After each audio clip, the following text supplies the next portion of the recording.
Hello friends, my name is Ravi Som, Chanakya civil academy. आप लोग चल रहे हैं ज्योग्राफी क्लास में, और ज्योग्राफी क्लास में हम चल रहे हैं भारतीय जलवायु। भारतीय जलवायु में हम लोग पढ़ रहे हैं दक्षिण पश्चिम मानसून, जो कि भारत में दो तरह से आता है।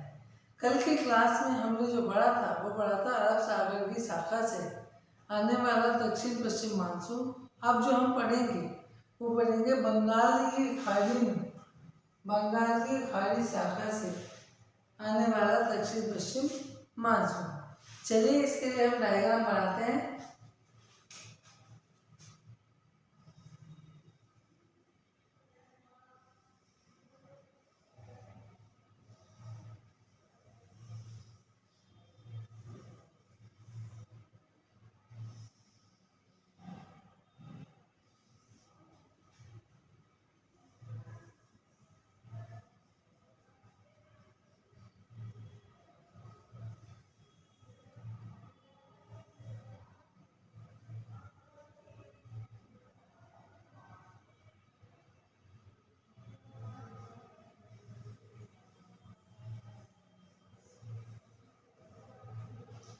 बंगाल की खाड़ी शाखा में आने वाले मानसून के लिए अगर हम बात कर रहे हैं यहाँ पर, तो देखिए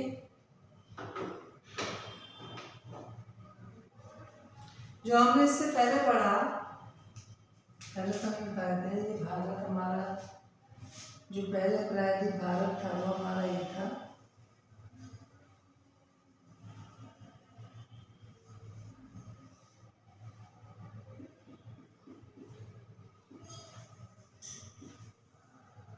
ये हमारा प्रायद्वीप भारत था पहले।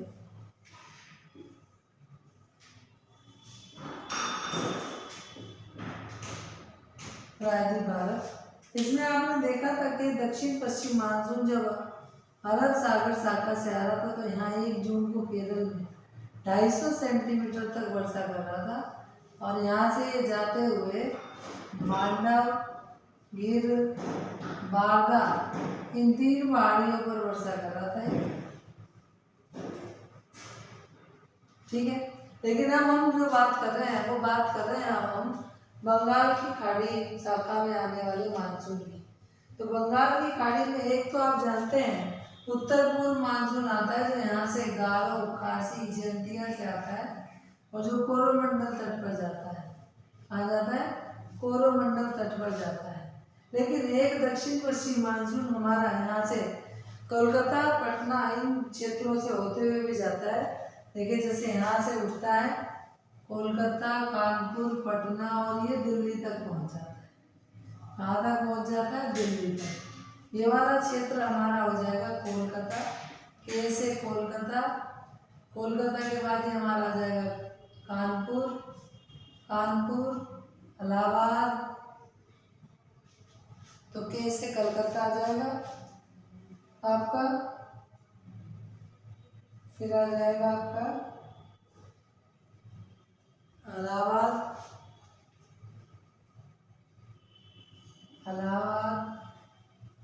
फिर आ जाएगा आपका कानपुर और फिर आ जाएगा आपका दिल्ली। तो इस तरह से एक शाखा बंगाल की खाड़ी से उठती हुई यहाँ जाती है। ठीक है जी, यहाँ से ये हमारा ग्रेट हिमालय है, इससे टकराती है, यहाँ भी बरसात करती है और हमारे इन क्षेत्रों में भी बरसात करती है। ये हमारा क्या है? ग्रेट हिमालय है, ग्रेट हिमालय, जिसे हम बोलते हैं बृहद हिमालय। बृहद हिमालय या लघु हिमालय इनकी बात करें तो ये वही है बंगाल की खाड़ी से। इस डायग्राम को आप बनाएंगे और फिर हम इसकी थ्योरी स्टार्ट करेंगे। दिल्ली तक जाता है, लेकिन इसमें ये वाला जो क्षेत्र है हमारा, ये क्षेत्र है ये वाला जो बुंदेलखंड का हमारा क्षेत्र है, बुंदेलखंड, ये सूखा रह जाता है। बुंदेलखंड, इस क्षेत्र को पानी नहीं मिल पाता और ये क्या रह जाता है? सूखा रह जाता है। चलिए स्टार्ट करते हैं बंगाल खाड़ी शाखा।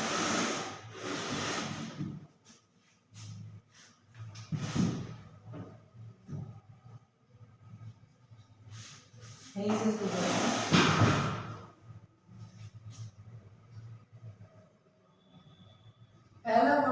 पूर्वी घाट पर्वत, पूर्वी घाट पर्वत से नहीं टकरा पाता, नहीं टकरा पाता है, यानी बंगाली खाड़ी सागर, और ना ही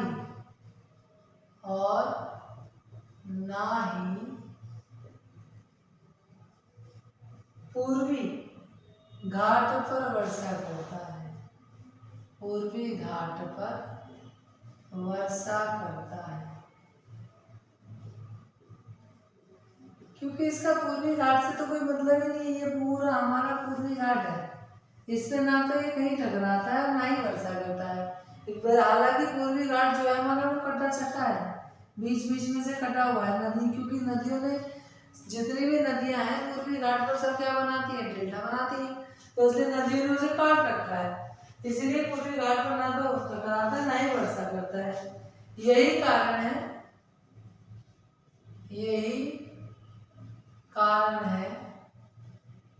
यही कारण है कि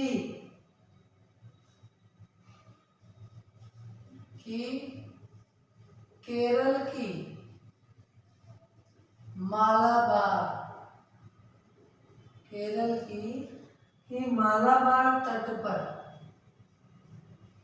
पर मूसलाधार वर्षा होती है, मूसलाधार यानी भारी, मूसलाधार वर्षा होती है। वहीं कुछ दूर कोरोमंडल, मूसलाधार वर्षा होती है, वहीं कुछ दूर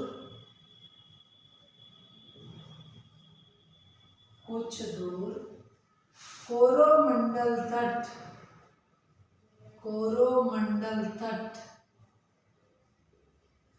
सूखा रहता है उस पर, क्योंकि पश्चिमी घाट इतना ऊंचा है कि सारा पानी यहाँ टकरा जाता है, सारा मॉइस्चर यहाँ टकरा कर पश्चिमी घाट पर ही वर्षा होती है। लेकिन ये कोरोमंडल की तरफ बिल्कुल भी बरसात होने नहीं देता, ना ही उधर पानी जाने देता है, उधर का क्षेत्र क्या रहता है, सूखा रहता है। दूसरा पॉइंट देखते हैं, बंगाल की खाड़ी शाखा, बंगाल की खाड़ी शाखा, बंगाल की खाड़ी शाखा सबसे पहले शिलोंग पठार पर, मेघालय की राजधानी शिलोंग पठार पर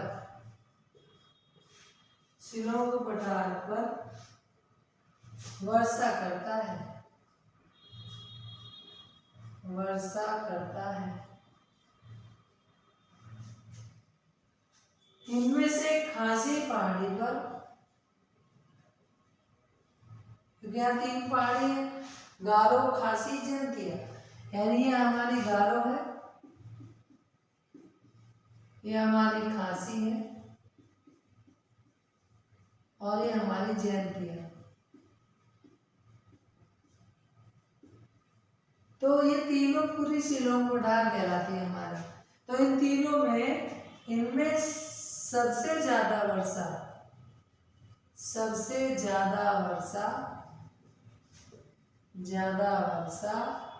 खासी पहाड़ी पर करता है, खासी पहाड़ी पर करता है।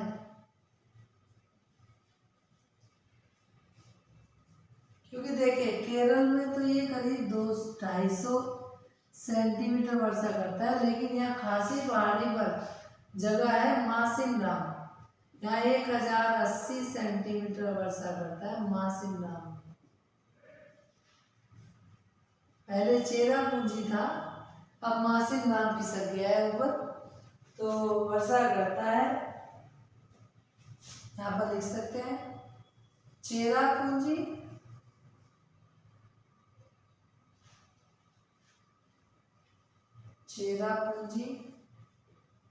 व मासिमराम मासिक ग्राम पर 1085 सेंटीमीटर तक वर्षा करता है। वर्षा करता है। असम की सुरमा घाटी के रास्ते से, ये आप लोग कर लीजिए ऊपर का नोट डाउन, फिर हम इसे रफ कर देंगे, ऊपर ही लिख देंगे।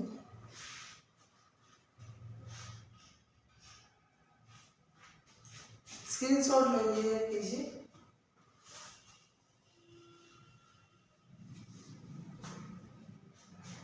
दूसरा पॉइंट है, असम की सुरमा घाटी के रास्ते प्रवेश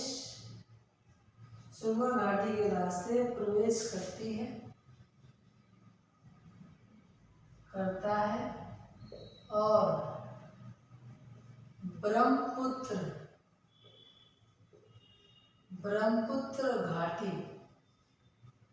ब्रह्मपुत्र घाटी में पहुंच जाता है।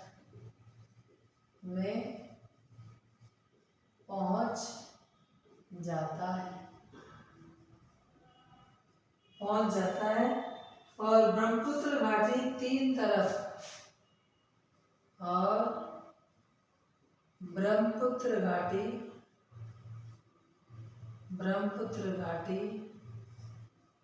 तीन तरफ पहाड़ी से घिरी है।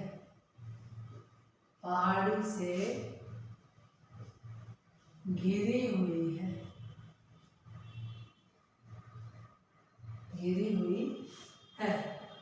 इसके बाद आते हैं शिलोंग पठार से टकराने के बाद, नई लाइन से,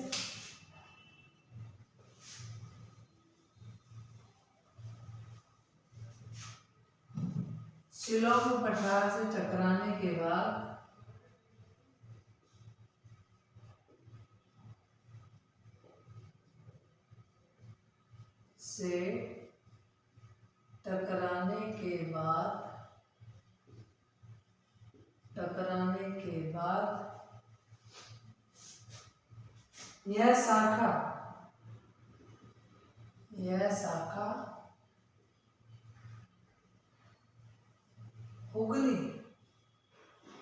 यह शाखा हुगली नदी के मुहाने से होकर, हुगली नदी के मुहाने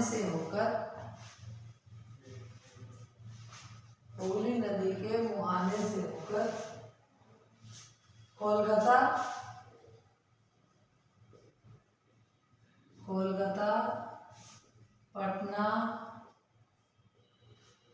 पटना, इलाहाबाद,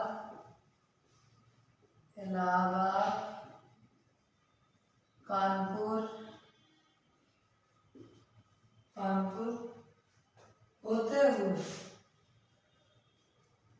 होते हुए दिल्ली पहुंच जाता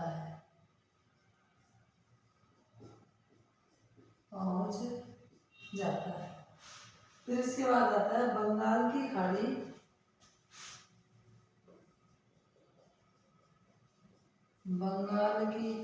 शाखा,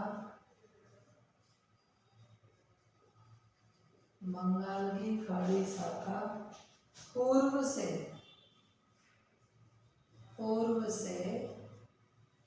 पश्चिम में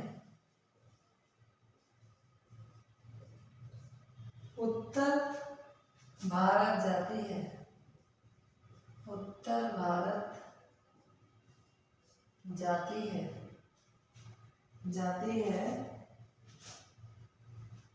और कलकत्ता से दिल्ली की तरफ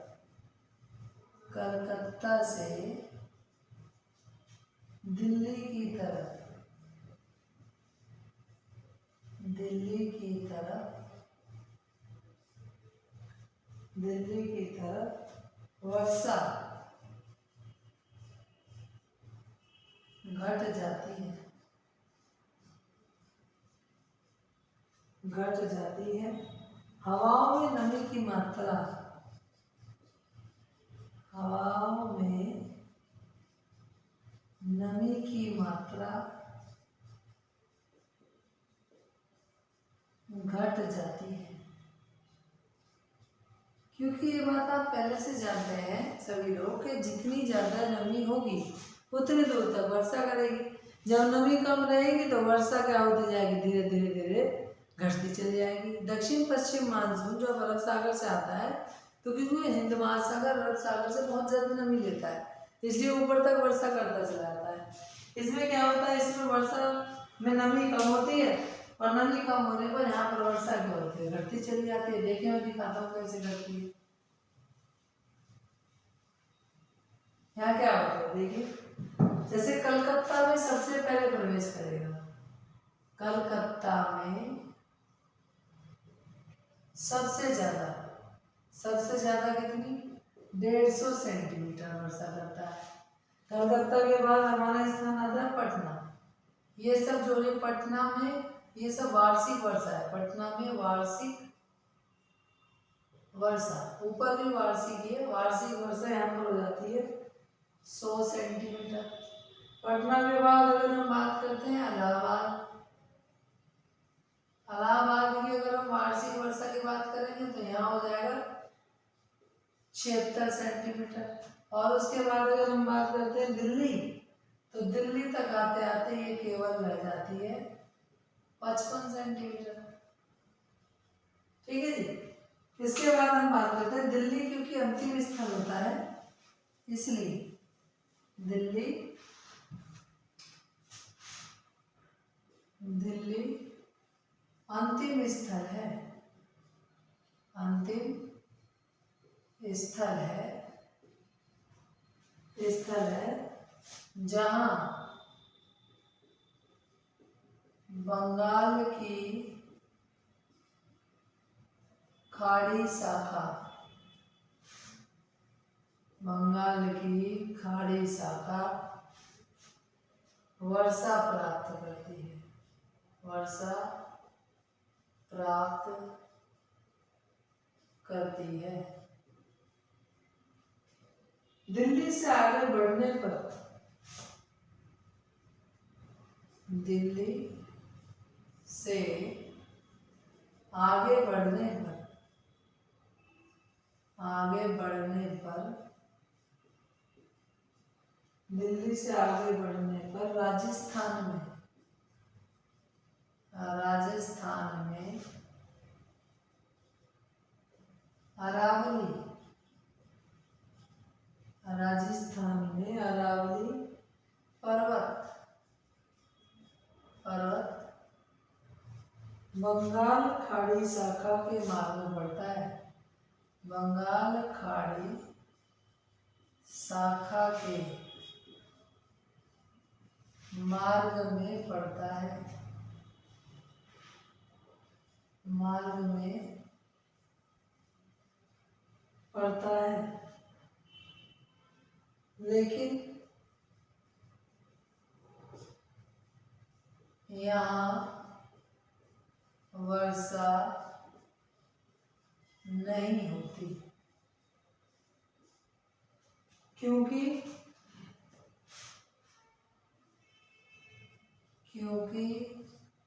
ITCZ का क्षेत्र होने के कारण,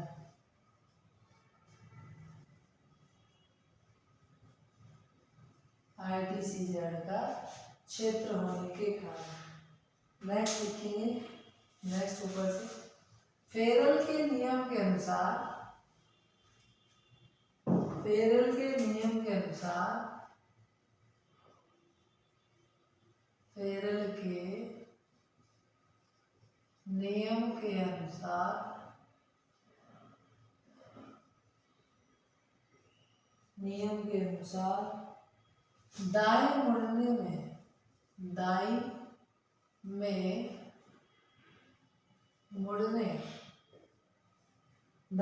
मुड़ने का प्रयास करती है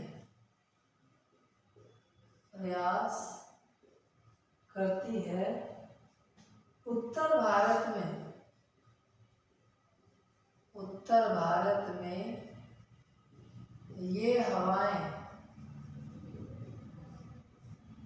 भारत में ये हवाएं शिवालिक श्रेणी में बढ़ने का प्रयास करती हैं। शिवालिक श्रेणी में बढ़ने का प्रयास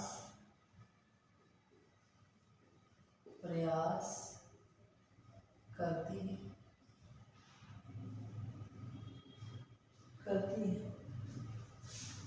वहीं शिवालिक ढाल पर काफी वर्षा होती है।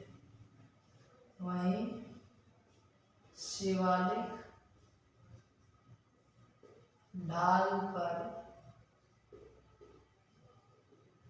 काफी वर्षा होती है। यही कारण है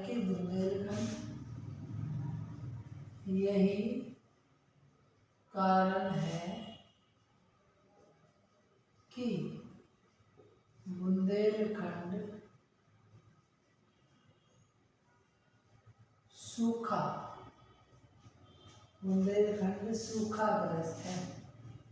सूखाग्रस्त है। यहाँ वर्षा नहीं होती है। मैं दिखाएंगे आपको ये बुंदेलखंड वाला हिस्सा, क्योंकि ये ऊपर की तरफ जाने की कोशिश करेगी, ना कि यहाँ पर बढ़ेगी शिवालिक श्रेणी में। तो इसलिए ये वाला क्षेत्र जो है हमारा सूखाग्रस्त रह जाता है। तो ये था हमारा आज भारतीय जलवायु का लास्ट टॉपिक, समाप्त हुआ भाग 6, बंगाल की खाड़ी में गिरने वाली बंगाल की खाड़ी शाखा। अब हम जो आगे स्टार्ट करेंगे भारतीय ज्योग्राफी एंड मिट्टी। अगर आपको ये भारतीय जलवायु की पूरी सीरीज पसंद आएगी तो लाइक करें, सब्सक्राइब करें और शेयर करें।